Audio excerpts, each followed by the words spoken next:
Hi, this is Jen Rubin, and this is Jen Rubin's Green Room.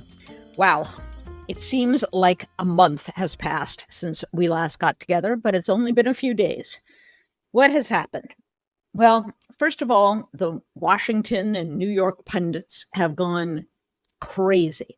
They're convinced that only they know best, that they can pluck Joe Biden out of the presidential nomination, insert their fill in the blank, some candidate that you may never have heard of, and do better against Donald Trump. They seem to forget actual voters selected President Biden, and they have faith and confidence in him. If you look at the polls, again, I don't like polls, but if you do, it's virtually unchanged. And that's because voters know he's old. He is old. He said he's old. We've seen that he is old. And so this information may have rocked the world of the New York Times editorial board, but it's kind of baked into voters' assessment anyway. And what they've decided, those who are supporting him, is quite simply, he's a decent, honorable guy with good judgment who has delivered for the country. Now, there may be a time where he says, I'm really not up for it.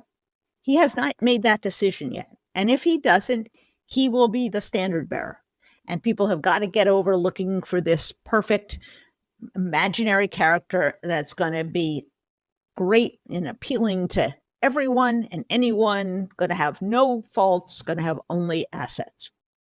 He may at some point decide he doesn't want to tough this out. He may at some point decide that he really has served his country well. If he does that, and if he makes the decision, then there is only one solution.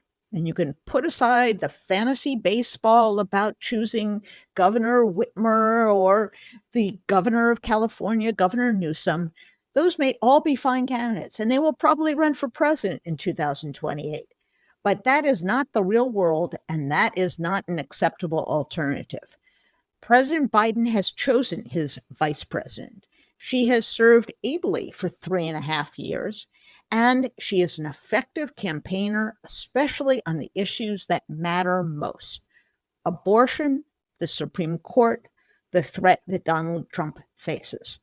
So if he is to step away, and as of this moment, it doesn't appear that he is. He's going to be doing an interview with George Stephanopoulos on Friday. You saw him on Monday give a short but powerful response to the Supreme Court decision, which we'll talk about in just a moment. And today, which is Tuesday, he was out talking about extreme weather and climate change initiatives. He is doing his job. He is out there, and he will have to do more of it to reassure people. But if he does, he will be the leader of the anti-Trump, anti-tyranny movement. And that's what I think this election has turned into. I don't want to say anything positive about this Supreme Court, but they delivered Democrats a gift. They delivered America a gift by explaining to us how completely out of touch, how anti-American, anti-democratic they and the man who put them there, Donald Trump, really are. Cut through all the legal detail. What they said is what Richard Nixon said. If the president does it, it's not a crime. That's essentially what their ruling was. It's dangerous. It's frightful. It answers the question, well, could you have SEAL 6 assassinate your political opponent? With yes, you could, and you couldn't be tried for it. That's how out of bounds, how bizarre it is, and how antithetical it is to a country that, as you'll remember this Thursday, won its independence on the basis of rejecting the King of England. We don't have kings. We don't have imperial courts that decide what is best for us. We don't allow the president to do whatever he wants. That's not America. That's not our democratic system. And if you can't rally around that simple principle and the damage that is done when tyrants seize the reins of power, I don't know what you can do. It's not just that they've eviscerated abortion rights. It's not just that they've made it essentially illegal rather to have a machine gun. Just call it a bump stock instead. It's more than them destroying the regulatory state so that they, not experts in government, will decide how many parts per million is an acceptable level of pollution. It's they who are going to decide technical questions for which they have zero expertise. It's not just that this court has run roughshod through years of precedent. It is that they fundamentally rejected and want to destroy the concept of America, which is a democracy, which is a limited executive, and that they don't understand it, that they made it through law school, that they made it through the courts, that they got themselves to the Supreme Court, and that they believe that should be horrifying and astonishing. And you know what? They lied when they were up for confirmation. Go on TikTok or X or wherever you want, and you can look up little clips of the current Chief Justice and also Justice Alito. Oh, yes, the president must abide by the law. Of course, the president is subject to the law, over and over again. And what do? After years on the court, isolated from real people, after years of taking graft from the likes of Harlan Crow and Leonard Leo, they give you a president who is not subject to the law, who is in effect a king. And that's what we're up against. That's why this is so much bigger than one president or even one party. It's about the survival of our democracy. Do you want to have a president with unlimited power? I can't imagine that anyone wants that. Even people who consider themselves to be Republicans. It's so antithetical to our entire conception of America. So I think it's been an eventful week, not because the chattering class is still going nuts over last week's debate, but because now the stakes are so clear. And your vote, your participation is more important than ever. So take a break from the insanity online, take a break from scrolling, and instead talk to people about what this election is really about. And talk to me. Send in your comments. I want to hear from you. I want to hear what you're concerned about. If you don't agree with what I just said, great. Let's hear what you have to say. I think it's through that back and forth conversation, through me learning what motivates you and you understanding how I see things, that we come to a more meaningful and more effective movement to retain our democracy. So don't forget.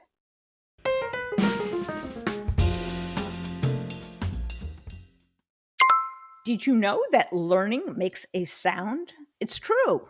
Listen.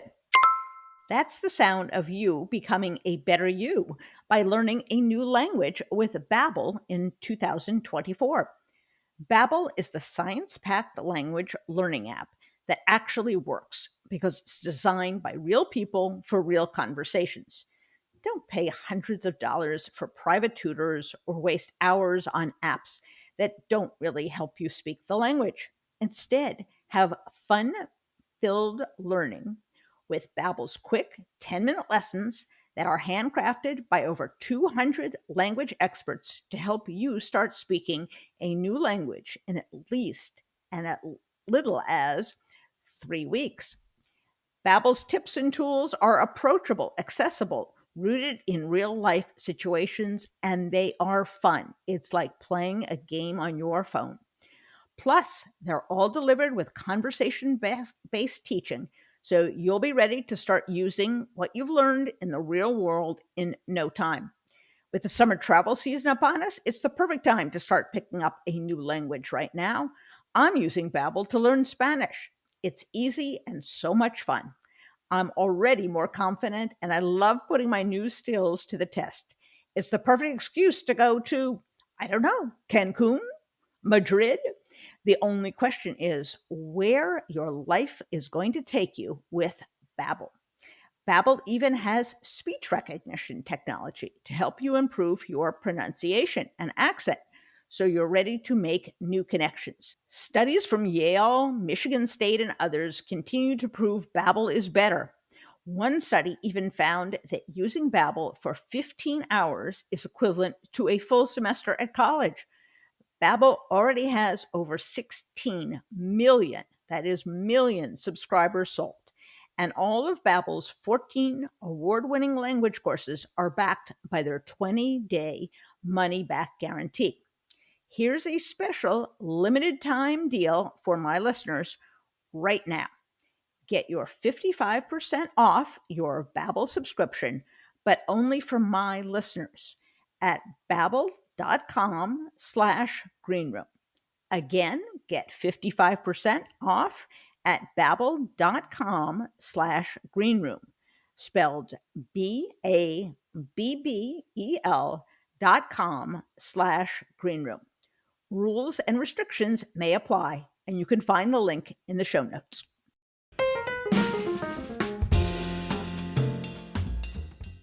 There are trying times, I know, and there is lots of anxiety. But perhaps the best anxiety killer is actual action, is getting up off the couch, putting down your phone, going to work for a cause you believe in. And there is no one and no state that has done this effectively in terms of tapping into ordinary people, giving them a mission, helping to go win the critical races than the Democratic chairman of the state of Wisconsin, Ben Wikler. I have known Ben for many years, and he is the most successful, I think, and the most effective state organizer because he is able to translate what's important, how we get there, and then inspire all people, especially young people, to get in the fight. How does he do it? Can Democrats do that elsewhere? What's at stake? How is he planning on winning this election? I have a lot of questions for him. And the good news is he's here to answer them. So welcome to the show, Ben Wikler. Thank you so much, Jen. It's great to be with you. It is great to have you here. How many years now have you been head of the Democratic Party in Wisconsin? I was elected in June of 2019. So wow. I'm in my 6th year, and I celebrated my 5th chairversary in June. Very good. Now, I've been to a lot of state operations and seen a lot of state parties. And I have to say, Wisconsin is by far the most organized, grassroots-driven operation I have ever seen. What experience did you draw on, and how did you put that operation together? Which, by the way, it's not just Jen Rubin saying this. The Democratic Party says the same thing. And I think you are renowned within the party for the operation that you've set up. So how did you do it? Well, first, I should say this was not just me. This is an incredible team of people that have been working for years and years and years. I decided to run for chair because I saw this neighbor-to-neighbor organizing program all over the state that was started by my predecessor in 2017 and continued all the way through the midterms in 2018. I knocked on doors all over the state that year. And then my predecessor decided not to run for re-election as chair. So I ran in 2019 wanting to build it even further. And of course, she was building on what her predecessor had done and what his predecessor had done. I grew up in Wisconsin. I grew up in Wisconsin politics. My first campaign that I volunteered on was Ada Deer, my godmother, who was the first American Indian woman to win a congressional primary in the country in 1992 when I was 11. And I went on to volunteer for Tammy Baldwin when she first ran from the state legislature for Congress in 1998 and became the first out lesbian elected to Congress. I volunteered for Ed Garvey, who ran for governor when I was in high school and interned on his campaign.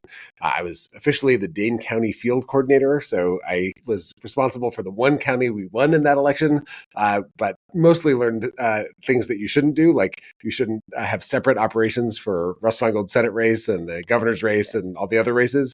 I think, the experience of being involved in a bunch of different races helped inform for me the value of actually building a unified operation where everyone's pulling in the same direction and volunteers know exactly where they're supposed to go because there's only one joint, unified, coordinated campaign that's directing all that energy. But I went on to work. I interned for Russ Feingold. I worked for Sherrod Brown's first Senate race. I worked in a bunch of different advocacy organizations and ultimately for MoveOn.org in Washington, D.C., where I was really involved in the fight against the repeal of the Affordable Care Act. And all of that work as an activist helped to teach me about how to make the most of every news cycle, about how to organize online to give people wherever they might be something that they can do to add their strength to the fight. In the Affordable Care Act fight, we were running hundreds of simultaneous protests across the country that were led by local leaders, pressuring specific legislators around the specific things that they were and weren't doing. And to do that, you have to empower and entrust the control over the local work to the grassroots, but also give them a really clear sense of how what they're doing is part of the bigger picture. So you can have a unified message with enormous amounts of local leadership that's coming to bear. And that's the spirit that we try to bring to the work in Wisconsin. When I went out, and I think it was during the Supreme Court race, which you successfully won, it was really a military operation from county to region to block to neighborhood all the way down. And some of the most astute, organized people were in their teens or 20s. How do you find these people, and how do you recruit them and train them? So my experience in activism and politics, which I think is also true in business and in nonprofit life and in media, is that people are drawn to the most exciting people are drawn to the place where they can have the biggest impact. People don't want to be part of something that will waste their time, that is a mess, that has low stakes. So when you build something that actually can put people to work in a way that can move mountains and change history and change the world, it draws the people who want to do that. And that is both people coming up in Wisconsin all over the state, people who got disillusioned at some point and kind of left the fold, but now are jumping back in. Also, we have some staff who I was literally talking to a staffer who's running a state assembly race who told me that he grew up in upstate New York and he spent a while just reading online to try to figure out the most high impact place that he could work, and decided to come to work for us at the Democratic Party of Wisconsin and applied. And he started on that Supreme Court race, and now he's running a state assembly race. And that, when you kind of put up the bat signal, you can get a whole bunch of people who want to be part of something bigger than themselves, who will work incredibly hard. We are very lucky to have great people applying for the job. I wish we could hire everybody, but we have a big team, and then people come back. So they go and work for us, and they do other things, then they join our team again, or they help recruit and recommend other people. It builds momentum. And I think there's one of the things I think a lot about is, how do you create a culture of excellence where people hold themselves and each other to a really high standard? How do you have continuous learning and feedback, and then actually do a deep dive? So we have post-election deep dives with our entire staff, where we have every department go through what worked, what didn't work, what we can learn, what we can improve. And we have elections all the time in Wisconsin. So there's a kind of opportunity to continuously upgrade the work that we do. And it makes it exciting because you feel yourself growing, even if your job actually isn't changing. You can feel yourself getting better, and people go from working at the Democratic Party of Wisconsin to leading national organizations and running campaigns. And so it's also a kind of an opportunity for people to move quickly in the political world to be part of this fight. Wisconsin is the quintessential swing state. When someone wins by a couple points one way or the other, it's considered practically a landslide. But the state has moved considerably since you have been there. Where was the state in terms of Democrats and governors, Senate, House, Supreme Court, and where are they now? Give us a sense of how things have shifted blue in the last few years. If you go back, let's go back to March of 2018. That's kind of a good moment to zero in on. At that moment, Republicans had a 5-2 majority on our state Supreme Court. They had near total control of the state legislature, and fair maps were nowhere in sight. They had the governorship, the attorney general's office, the state treasurer, which they still have, unfortunately. Ron Johnson was our senator. They had 5 of the 8 congressional seats, and Trump had just won. If you looked at the trend, the last couple elections, the 2014 election was catastrophic. The 2016 election was terrible. And in 2017, no progressive candidate wanted to run for Supreme Court because they felt like they probably wouldn't have a shot and wouldn't have serious backing. So that started to change in 2018. And in 2018, I'm not the author of that success. I was a volunteer watching and marveling at this operation. But in 2018, we had a blowout victory in a state Supreme Court race. Rebecca Dallett won that race. And then as we went into the fall, for the first time since 1982, Democrats swept every single statewide election.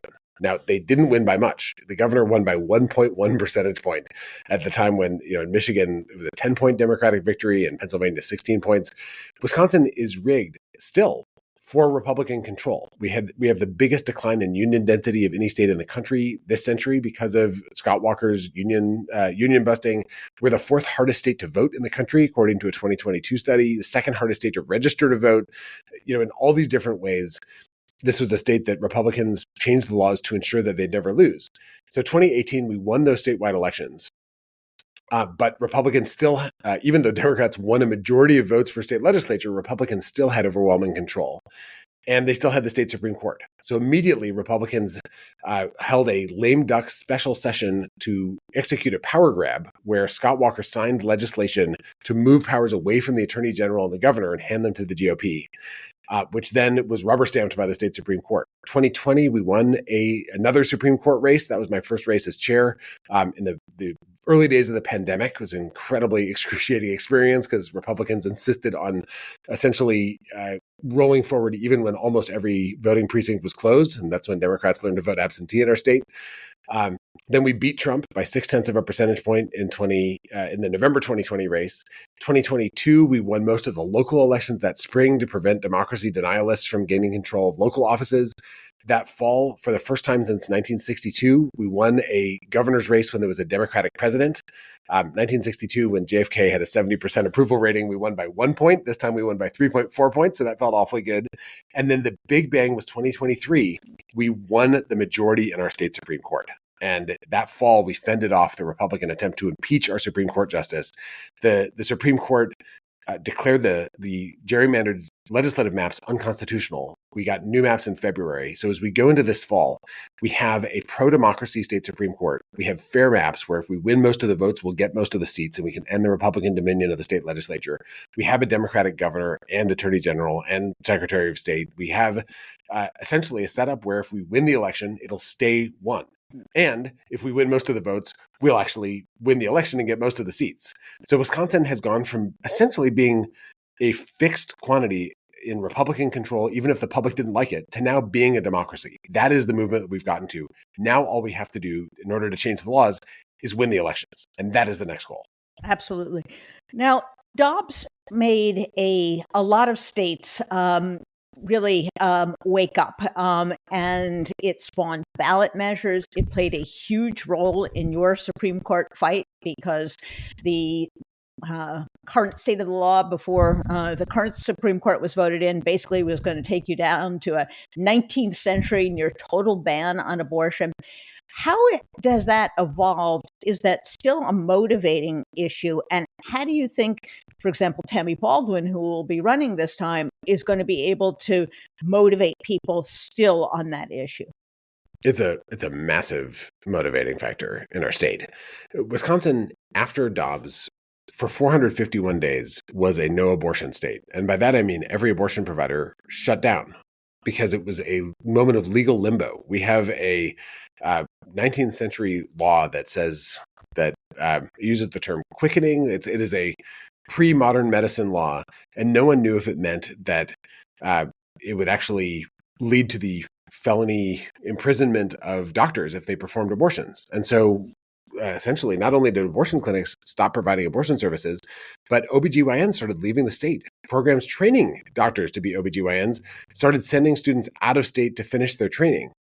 And clinics that provided delivery services shut down because they were terrified they wouldn't be able to provide care. There are stories about women who were bleeding horrendously and couldn't get access to abortions to deal with their miscarriages because the doctors thought they'd be sent to prison unless they got multiple doctors to certify that the woman was going to die unless she got the care that she needed. It was terrifying. And after the Supreme Court election, a local judge in Dane County ruled that the 19th century law doesn't apply to abortions, that it's referring to feticide. So right now, the access to abortion care in Wisconsin is back, but it's very clear to Wisconsinites that we're one bad election away from the abortion ban snapping right back into place. And that's true in next year's Supreme Court election. We have another one to determine the majority. It's true in the state legislative elections this fall. And it's especially true in House, Senate, and the presidential election. Because on one hand, we have Trump and Project 2025 and the plan to institute a de facto nationwide abortion ban, even without passing a law.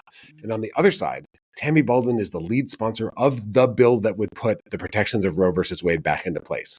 So if we reelect Tammy and we flip a couple of House seats, which we have a real path to doing, we have in the first and the third, we have eminently defeatable Republicans. The 8th congressional district, we have a woman, Kristen Lyerly, who would be the first pro-choice OBGYN in the country. If she were elected, it's now an open seat with an ultra MAGA primary on the other side. And if we win the House, the Senate, and the White House, we're going to pass national abortion protections and lift this sort of Damocles from half the population. So this is very much on people's minds, and the outcome will be very real. And voters here have organized in 2022 and 2023 to win elections against abortion banning to win elections against abortion banning MAGA extremists. We've just done this. It is something that people have practiced. We have the muscle memory, and that is exactly what we're going to do again this year.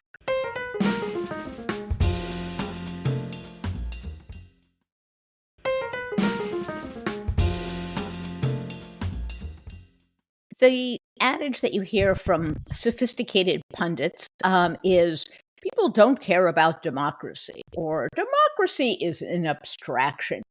You fought in 2023 a off-year Supreme Court election in which one of the motivating factors was gerrymandering.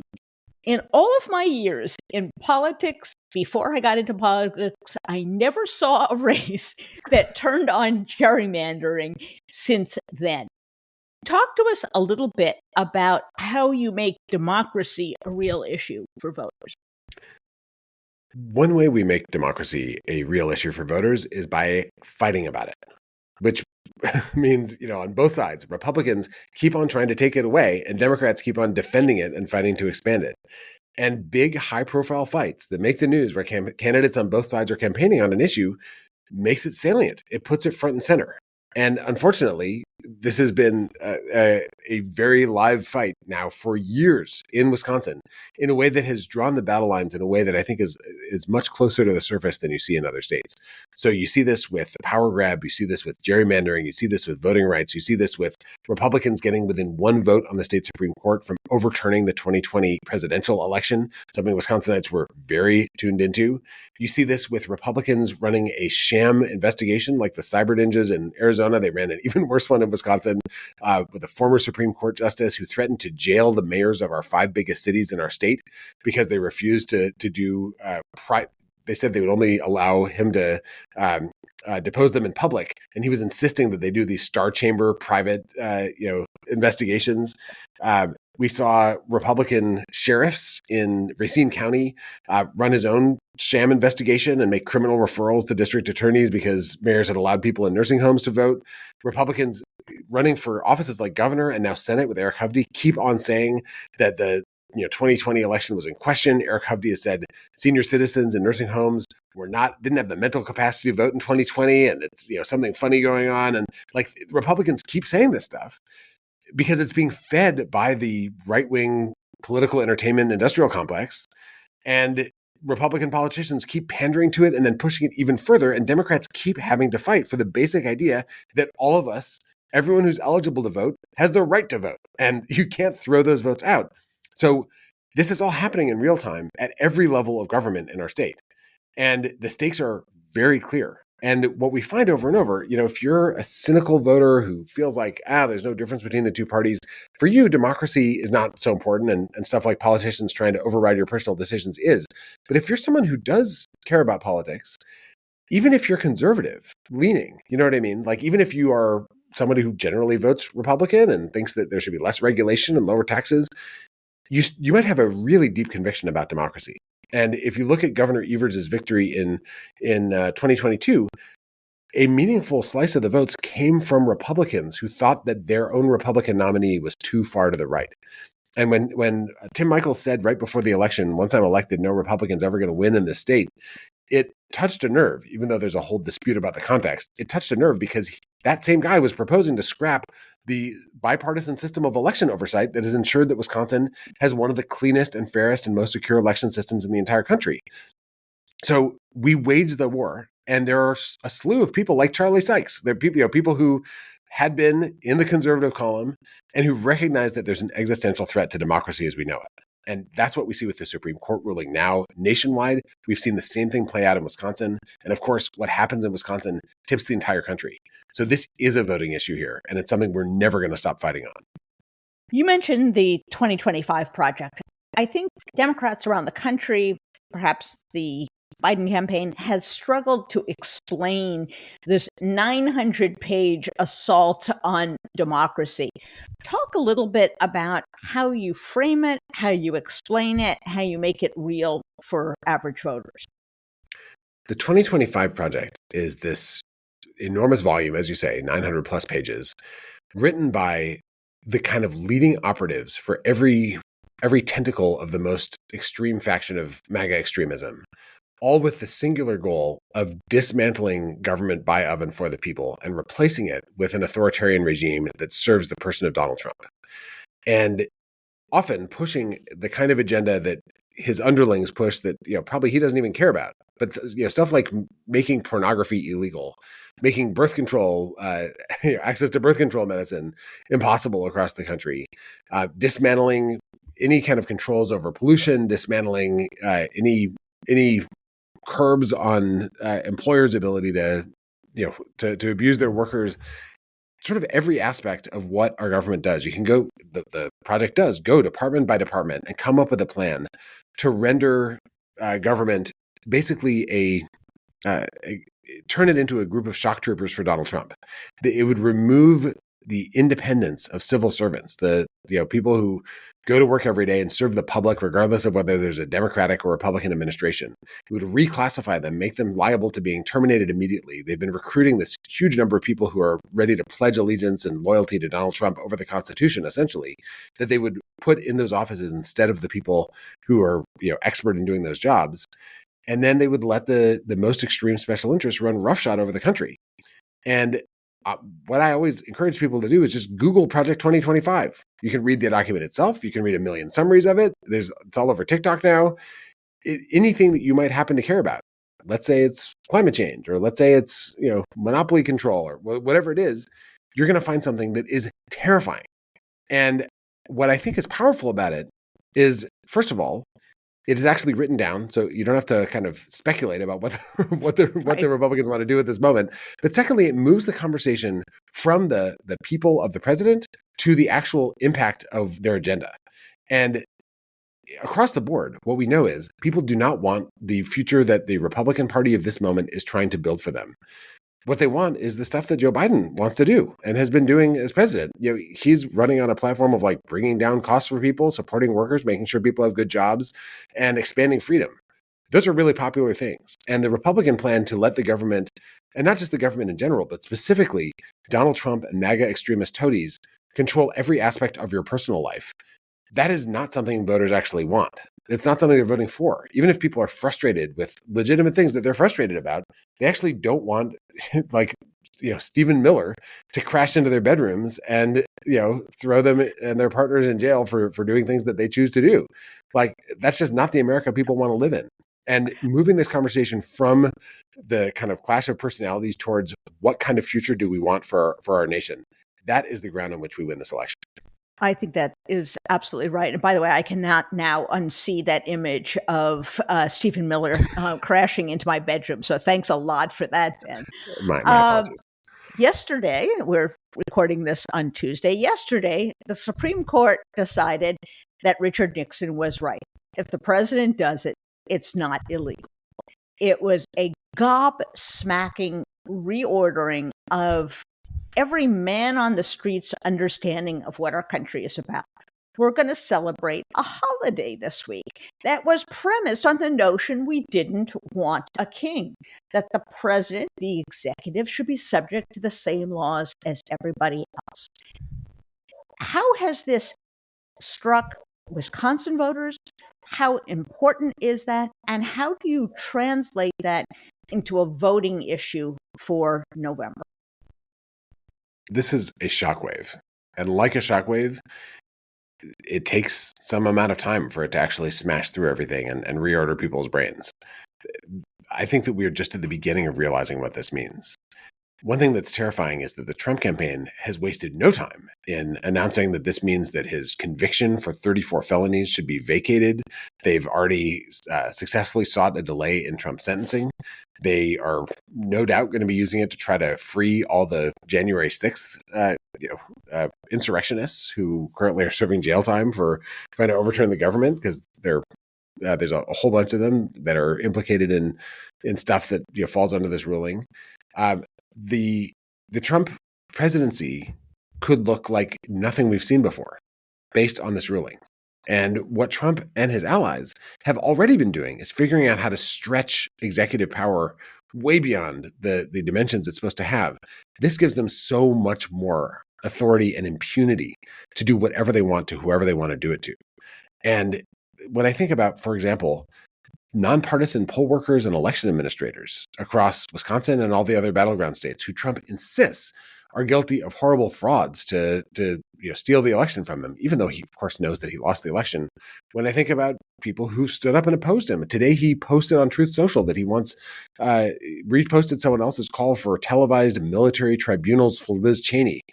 That's illegal, to put someone in a military tribunal for being a political critic.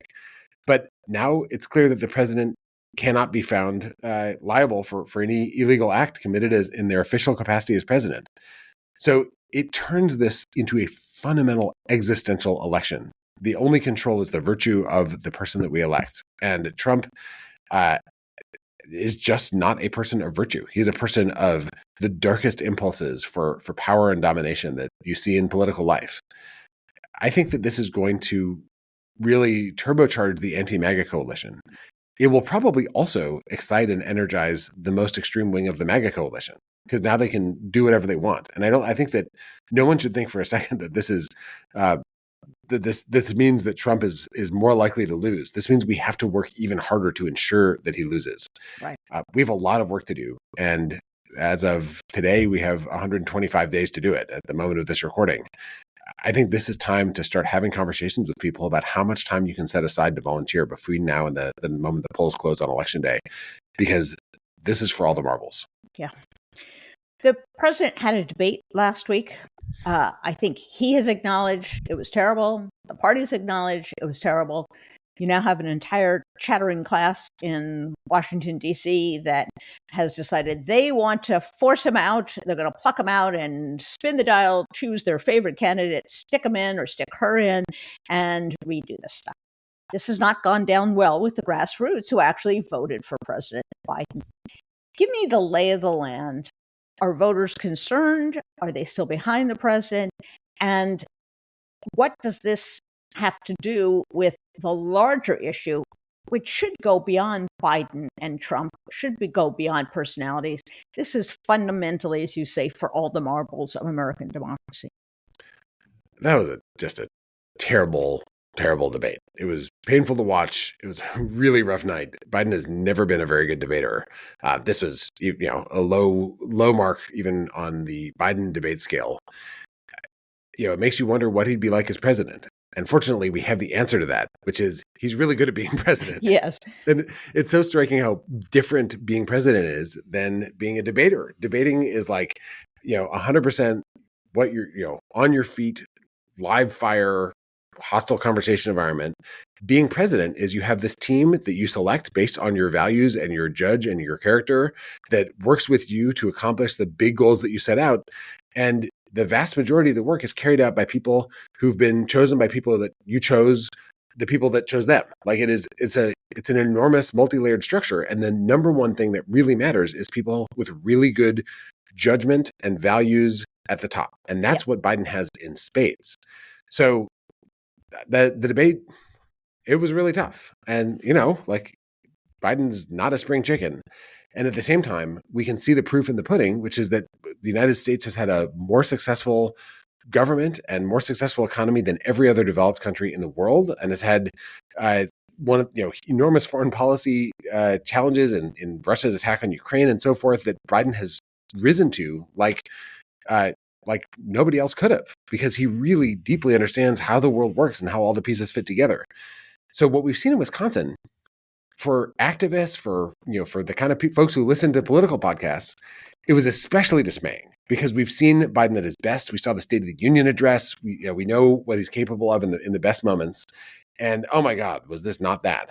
Yeah. For the kind of regular voters out there who generally avoid political news, this was not actually that surprising. Right. One thing that's been painful about the last year is that people see Biden most in viral clips of him being, the most out of it or tripping as he, walks off a stage or whatever. And we know that there's a lot of other really good stuff in there that is not in those viral clips. But for the kind of undecided median voter, the Biden they saw in the debate was the Biden they already expected. And that Joe Biden is already tied in Wisconsin with Trump. Yeah. That's the thing to bear in mind. It is not the West Wing Joe Biden who's tied with Trump. It is the TikTok Joe Biden who's tied with Trump. So I would have loved if the debate had totally reset those expectations. Didn't do that. But this is still a trench warfare, battle by inches. And this past weekend, our volunteers knocked on more than 30,000 doors across the state. Wow. We had folks in every corner of Wisconsin, hundreds of door-to-door canvas launches. And what that sort of did for our volunteers was remind them that this debate might have been a gigantic moment for their own mental health, but it was not that big a moment in the lives of the voters that we need to win in order to win this election. Right. People actually came out of the weekend of volunteering with more hope and more energy than they started it with, which is not always the case.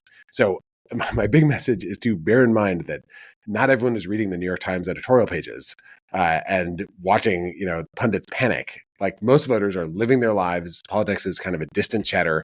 And our job is to make sure that the stakes in the election are vivid to them so that they make a choice based on those genuine stakes. Now, the other thing I'll say, in 2022, being an incumbent gave people a 2.2 percentage point advantage. This presidential election is being waged between two incumbents. Donald Trump and Joe Biden have both recently been president. If we switch for someone who is not an incumbent, Trump will get the plus 2.2 and our candidate will not have it. And the reason why incumbents have an advantage is that people already know about them. Yes. What we've seen over and over. I mean, I don't think a single incumbent lost in a governor or Senate race in 2022. Correct. And the reason is that voters already have their opinions formed. So when you run $1 billion of negative ads, which will be done against Biden and we'll be doing against Trump, it doesn't move the needle that much. But if you have someone who most people haven't heard of or have never heard much about, then it can define them. It can engulf them. That's what we did with these MAGA Republicans who tried to topple Democratic incumbents, and Republicans did the same thing to the Democrats who tried to beat incumbent Republicans. And choosing that path is a path of enormous danger, because while you listening to this might think of your favorite presidential candidate and you know all about them, you know how great they are, the average voter maybe has heard their name and knows almost nothing. And that blank space will be filled in by Chris LaCivita, the chairman, the strategist for Trump's campaign, who ran Swiftboat Veterans for Truth. Remember how that went? And he ran Ron Johnson's campaign for Senate in 2022, which you might look at the results of that election to see what this can look like.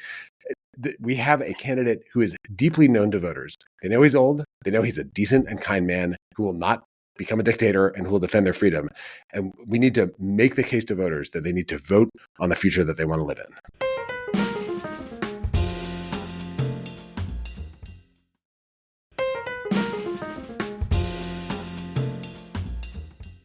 Now, I spent the week before last following around Vice President Kamala Harris for quite a bit. And the gap between how, again, kind of the mainstream punditry portrayed her, particularly early in the presidency, and her ability to connect, her ability to articulate these arguments is sort of like night and day. It was kind of an out-of-body experience. It was like, who are they covering? Who do they think this woman is? She's come to Wisconsin fairly frequently. What's been your impression of the vice president and her ability to help pull this over the finish line? She's dynamite. When Kamala Harris comes to Wisconsin, big crowds turn out and they leave energized. She kicked off her national Fight for Reproductive Freedom tour here, and Yes. it was great. And it pulled the conversation away from this and that personality towards, do you think that reproductive healthcare should be criminalized, or do you think that it is something that is a basic question of freedom and people's rights? It is not a complicated question, and Kamala Harris can really drive attention towards what counts, the central issues in this race, the big picture. Also, as she says, a lot in her campaign speeches, she meets with foreign leaders all the time, and they're looking at the example that the United States sets, not just the foreign policy of our country, which matters a lot, but also what kind of country we're going to be. And she can kind of move the conversation to that level as well. She and President Biden, I think, are a dynamic duo, and we have a lot of strength. When people hear speeches from our principals, from President Biden, Vice President Harris, also from the First Lady and Second Gentleman, Yes. they get fired up. They sign up for volunteer shifts. It leads the local news across the state. We've had visit after visit from President Biden and the Vice President and senior leaders in this administration, and it helps enormously. So I'm grateful that we have that kind of attention and support and connection here. And also it does cut through the noise of, the kind of viral clips and what you see on Fox News Channel. When you actually see one of these folks give a speech, you're like, oh, glad they're in charge. Yes. It feels good. Yes. By the way, for the record, Milwaukee is not a horrible city. Can we assume? Yeah. Great city. It's a great city on a great lake. Yes. Milwaukee is a place that people just love. And one of the things that, if you look in polling data, actually, you can see places where if you talk about the specific place, it makes the message go down more effectively. Milwaukee is one of those places where there's a fierce pride from Milwaukeeans. Even, Yes. every city has its warts, but like the Milwaukeeans, like if someone's dissing it, they're going to fight back because they know that it's a wonderful place. And, anyone who's watched Laverne and Shirley knows that this is a city with full of its charms. There you go. 2 questions as we reach our time limit. First of all, young people. They turn out sometimes. We like, as Democrats, to have them turn out all the time. What's the vibe you're getting from college campuses, from non-college campuses, young people? Can they be engaged? Are they engaged in this election? I think we have work to do, and I think that we have a path to do it. So if you look in polling, Biden is different polls. Some find that Biden has a huge advantage with young people. Some find that he's slipped. But if you ask the same young people in any poll, do you think that abortion should be criminalized? And do you think that we should stop doing anything about climate change? And do you think that we should, block any access to common sense gun policies? And do you think that we should, ban healthcare for LGBTQ people? Like all these different things. Young people have overwhelmingly clear views, and they are like quite progressive. They are overwhelmingly pro-union, for example, like overwhelming margins of support to allow workers to organize unions. And when the election is about the stakes, starting with abortion most of all, we've seen in our Supreme Court race, they vote in high numbers with huge margins. So I think the job as we go into this November is to make this election not about the people, but about the stakes. Make it about the voters' lives and the lives of their friends and the people that they know and the people they don't know. When it's about freedom, people will fight for it. And that is the job, is to relocate the conversation there. That's how we won the Supreme Court race in 2023. It was how Wisconsin had the highest college student turnout in the country in 2022. And our game plan is to do the same thing in 2024. Now, what you have done in Wisconsin has been the subject of admiration. Let me ask a very basic question. Can Democrats do this in just about every state? I think there's an opportunity everywhere by zeroing in on the fights where a little extra push or a big extra push can actually tip the balance. And if you're in a bright blue or bright red state, it's hard to feel like, adding a couple of votes per precinct can add up to a meaningful victory, but there's some fight where it can add up to a victory. In some states, it's about breaking the Republican supermajority. In some states, it's about winning a Democratic supermajority. In some states, it's about getting rid of someone who's abusing power at the local level. In some states, it's about the House races. In California, there's enough House races to tip the balance in the United States House, and everyone lives within driving distance of one of those critical House races. So go and zero in and focus on that. I think the key thing is giving people a way to be part of something bigger than themselves that really matters, where if they do everything they can, it will change the world. And when you do that, you draw people to that fight. You can focus people on doing the things that really count. Then people participate in actually creating change. And it is like a drug. It feels so amazing to know that you were part of something that changed history. And that's what keeps people coming back. So that is my message to folks who are thinking about whether they should run for county chair in whatever county they live in, or running for state party chair, or thinking about whether they should sign up to volunteer for a campaign or work on one. Find a fight that really matters, where your efforts can help change the outcome of that fight, working with people that you really admire and respect. And you'll find that it is a source of joy and meaning and purpose in a world that can be frightening and confusing and anxiety provoking. Getting involved in a righteous fight and then winning is the greatest thing there is. I cannot say it any better than that. Ben, thank you so much for everything you're doing, and thank you for coming on. It's great to see you again. And I'll look forward to my next visit to Wisconsin, hopefully Thanks not so in much. winter time this time. You're welcome back anytime. We'll have a lot to do.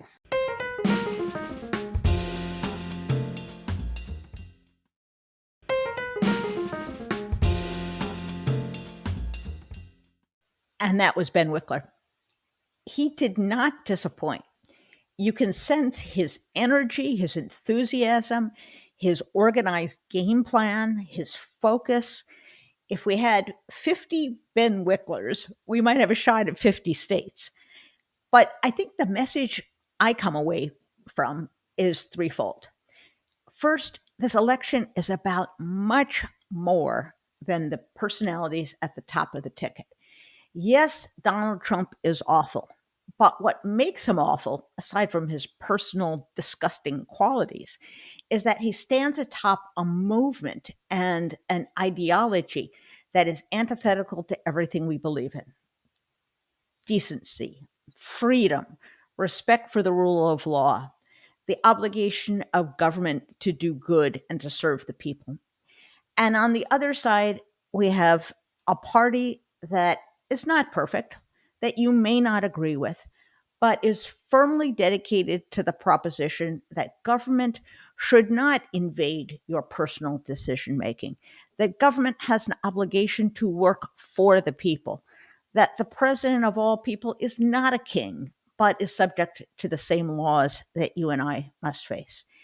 And if we keep that in mind, that this is about two visions of America, one, the vision that we got from 1776, that we are a republic, we are not governed by a king, and another that would have us go the route of Putin and Kim Jong-un and Viktor Orban and other strongmen, then I think we can mobilize an enormous anti-Trump, anti-MAGA coalition. The second thing that I come away with is you matter. When I go out to Wisconsin and I see college kids, young people, retirees, with their packet of information, with their marching orders, hitting the streets, sometimes on a February morning, on Sunday, when it's freezing cold outside, I get inspired because what they are doing is taking responsibility for their own democracy. And you can too. How many times do I say on this show that you can do something? You can register others to vote. You can be registered. You can volunteer. This is what I'm talking about. You call up your local party.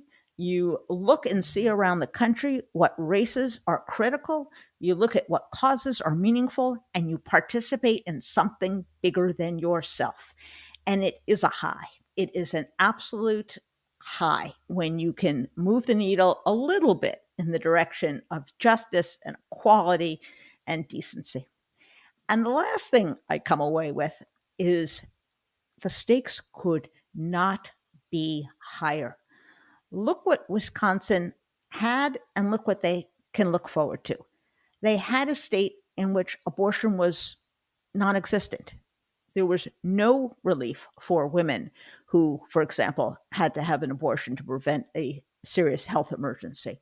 They had to travel hundreds of miles out of state to get appropriate care. They had a governor, Governor Walker, who was bent on destroying labor unions, who didn't believe in climate change. You had seats on the state legislature that were so gerrymandered, you could never get Republicans out of those seats. And look what they have now, a functioning democracy.